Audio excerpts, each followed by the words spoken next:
अगर आप आज से 10-12 साल पहले WWE की फ़ाइट देखते थे और आप इंडियन हैं तो ऐसा तो हो ही नहीं सकता कि आप उस वक्त द ग्रेट खली की फ़ाइट का इंतज़ार ना करते हो और उस इंतज़ार का हमेशा फल भी मिलता था।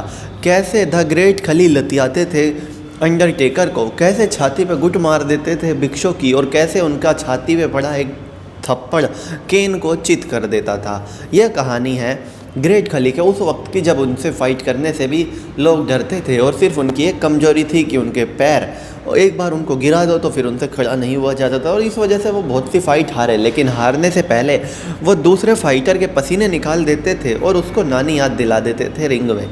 तो अब लगभग 10-12 साल बाद WWE द ग्रेट खली को जो काम उन्होंने किया, जो उनका खौफ था उस वक्त, उसके लिए उनको इनाम देने जा रहा है और इनाम ये है कि वो WWE के हॉल ऑफ फेम में शामिल होने जा रहे हैं। ज़रा सोचिए, WWE का हॉल ऑफ फेम जिसमें अब तक अंडरटेकर हैं, इसके अलावा बिग शो है, मैट हेनरी है, ऐसे बड़े बड़े रेसलर के बीच द ग्रेट खली होंगे।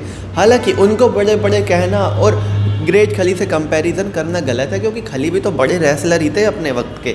हर एक रेसलर उनसे फाइट करने से डरता था। अंडरटेकर उनके सामने बच्चा लगते थे, वो अलग बात है कि खली एंड में बेशक वो काउंट ऑफ 3 जो होता है एक खिलाड़ी को गिराने के बाद उसमें हार जाए, लेकिन खली उससे पहले अपने अपोजिशन फाइटर्स को कूटते बहुत थे और इतना कूटते थे कि फिर वो 1 हफ्ते 2 हफ्ते तक फाइट नहीं लड़ पाता था। ज़रा याद कीजिए उनकी जॉन सीना के साथ फाइट। जॉन सीना को उन्होंने आधे घंटे तक कूटा था, बेशक आखिर में वो हार गए, उसका कारण था कि वो गिर गए और गिरने के बाद उनसे खड़ा नहीं हुआ जाता था। ये बात सभी को पता थी और यही उनकी कमज़ोरी थी।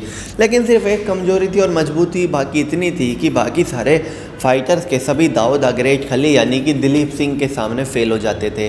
तो अब जब WWE उनको हॉल ऑफ फेम में शामिल कर रहा है, यकीनन हर एक भारतीय को गर्व करना ही चाहिए क्योंकि कितने भारतीय हैं जो WWE के हॉल ऑफ फेम में आज तक शामिल हो पाए हैं?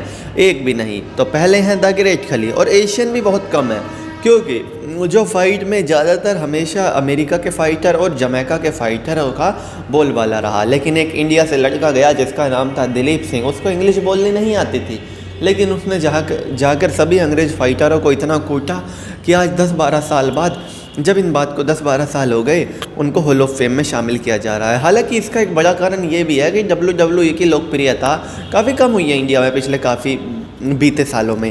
पहले जहाँ 8-10 साल के बच्चे WWE के दीवाने थे, आज से 10-12 साल पहले की बात करें तो आज वही 8-10 साल के बच्चे मोबाइल फ़ोन गेमिंग के दीवाने हैं और WWE की दीवानगी कुछ कम हुई है।